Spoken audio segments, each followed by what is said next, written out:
प्रणाम सब गोटे के। हम मंजू मिश्रा आइ अहाँ सबके बीच भगवती के क्षमा प्रार्थना स्तोत्र लऽ कऽ एलहुँ हँ। तऽ चलू सब गोटा सुनने जाओ।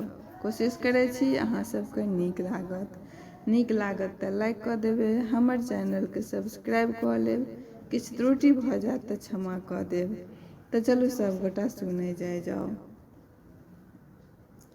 अपराध सहस्राणि क्रियन्ते हर्निशं मया, दासो मति मामत्व क्षामस्व परमेश्वरी।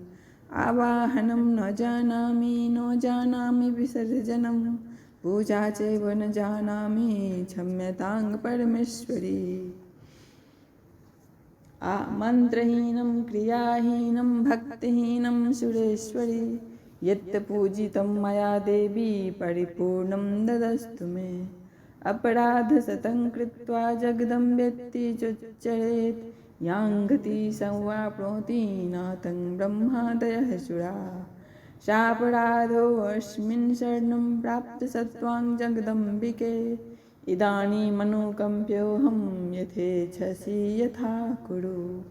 अज्ञानादिस्मृते भ्रान्त्या यत्नयूनमधिकं कृतं, तत्सर्वक्षम्यतां देवी प्रसीद परमेश्वरी। कामेश्वरी जगन्मातः सच्चिदानन्दविग्रहे, गृहाणाचार्मि मा प्रीत्या प्रसीद परमेश्वरी। गुहाति गुहो गुप्रीतुं गृहाणा स्मृत्कृतं जपं, सिद्धभर्वतु मे देवी त्वत्प्रसाद सुरेश्वरी। इति श्री दुर्गार्पणमस्तु। शुभं भवतु। श्री दुर्गा महारानी की जय।